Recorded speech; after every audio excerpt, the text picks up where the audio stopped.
एक बार महर्षि नारद धरती पर घूम रहे थे। रास्ते में उन्हें वृकासुर नाम का राक्षस मिला। नारद मुनि को देखते ही उसने कहा कि मैं आपसे कुछ सलाह लेना चाहता हूँ। आप मुझे बताइए कि ब्रह्मा, विष्णु और महेश में कौन देवता जल्द प्रसन्न हो जाते हैं। महर्षि नारद ने बहुत सोचने के बाद कहा कि वैसे तो तुम तीनों महादेवों में से किसी की भी तपस्या कर सकते हो, लेकिन ब्रह्मा और विष्णु जल्दी प्रसन्न नहीं होते हैं। उनके लिए बहुत वर्षों तक कठिन तपस्या करनी पड़ती है। ये भी हो सकता है कि तुम्हारी आयु पूरी हो जाए लेकिन तपस्या पूरी ना हो। भगवान शंकर थोड़ी आराधना से ही प्रसन्न हो जाते हैं। वे अपने भक्त की इच्छा पूरी करने के लिए सोच विचार नहीं करते हैं। वृकासुर ने भगवान शंकर की आराधना करने का फैसला किया और हिमालय के केदार क्षेत्र में जाकर आराधना करने लगा। यज्ञ, जप, तप, ध्यान सब प्रकार से वह पूजा पाठ करने लगा। कुछ दिनों के बाद उसने सोचा कि मैं शरीर और प्राण को ही भगवान शिव को अर्पित कर दूंगा। ऐसा सोचकर वह अपने शरीर का मांस काट काट कर यज्ञ कुंड में डालने लगा, लेकिन भगवान शिव प्रसन्न नहीं हुए। परेशान होकर एक दिन उसने अपना शीश काटकर भगवान शिव को अर्पित करने का फैसला किया। स्नान ध्यान कर जैसे ही उसने खड़ग उठाकर अपना शीश काटना चाहा कि भगवान शंकर प्रकट होकर बोले, बस करो, तुम्हारी तपस्या पूरी हुई, मैं तुम पर प्रसन्न हूँ, वर मांगो। वृकासुर हाथ जोड़कर भगवान शिव से बोला, आप मुझे वर दीजिए कि मैं जिस प्राणी के सिर पर हाथ रख दूं उसकी तुरंत मृत्यु हो जाए। शिवजी वृकासुर की यह मांग सुनकर चिंता में पड़ गए, लेकिन वरदान नहीं देने पर देव मर्यादा का उल्लंघन हो रहा था। शिवजी वृकासुर से बोले कि तुम्हारी तपस्या व्यर्थ नहीं जाएगी। तुमने मुश्किल वरदान की कामना से तपस्या की थी, इसलिए तुम्हें तपस्या भी कठिन करनी पड़ी। जाओ, जैसा वर चाहते हो वैसा ही मिलेगा।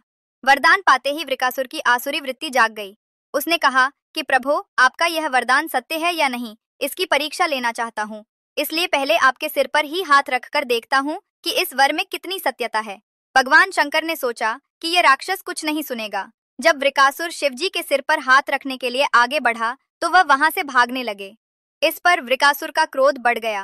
वह पीछा करते हुए चिल्लाया कि महर्षि नारद की तरह आपने भी मुझसे छल किया है। वरदान की परीक्षा से डरकर क्यों भाग रहे हैं।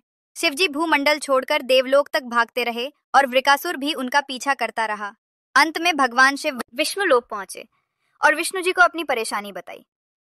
विष्णु जी ने हंसकर कहा कि कुछ भी हो, आपके वरदान की सत्यता तो सिद्ध करनी ही होगी। भगवान विष्णु ने योग माया से एक विद्ध तेजस्वी ब्रह्मचारी का स्वरूप बनाया और वृकासुर की ओर चल पड़े। भगवान विष्णु को जब वृकासुर आता हुआ दिखाई दिया तो उन्होंने आगे बढ़कर उसे प्रणाम किया। उन्होंने वृकासुर से कहा कि असुर राज, कहाँ भागे जा रहे हैं? लगता है कि आप बहुत थक गए हैं, शरीर को थोड़ा आराम दीजिए। आप सब प्रकार से समर्थ हैं, फिर भी मेरे योग्य कोई काम हो तो बताइए। अक्सर लोग अपने मित्रों और सहायकों से ही अपने काम पूरा करा लेते हैं। एक तेजस्वी ब्रह्मचारी की बातें सुनकर वृकासुर ने शिवजी के वरदान और उसकी परीक्षा की बात बताई। इस पर ब्रह्मचारी हंसा और कहा कि तुम किसके वरदान की परीक्षा लेना चाहते हो? शिवजी का तो अपना कोई घर ही नहीं है। वो खुद भूतों प्रेतों के साथ घूमते रहते हैं। वो भला किसी को क्या वर देंगे? वर देने वाले तो ब्रह्मा और विष्णु ही हैं। विष्णु जी ने वृकासुर से कहा कि तुम्हें वरदानी होना था तो ब्रह्मा या विष्णु की आराधना करनी चाहिए थी। शिवजी के पीछे बेकार दौड़ रहे हो। वरदान देने वाला तो खुद इतना शक्तिशाली होता है कि उसके वरदान का असर खुद उस पर नहीं हो सकता है। उन्होंने तो तुम्हें झूठ मूठ का वरदान दिया है। तुम्हारी तपस्या बेकार चली गई। ब्रह्मचारी की बात सुनकर वृकासुर निराश हुआ। उसका मनोबल टूट गया। वो कहने लगा कि मुझे तो देवर्षि नारद ने शिव की आराधना करने को कहा था।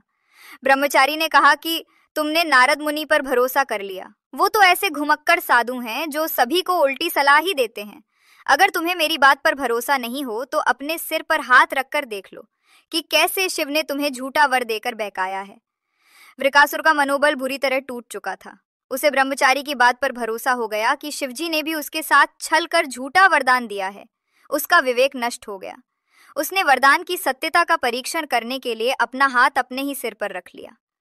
सिर पर हाथ रखते ही भयंकर अग्निपुंज प्रकट हुआ और वृकासुर उसमें भस्म हो गया।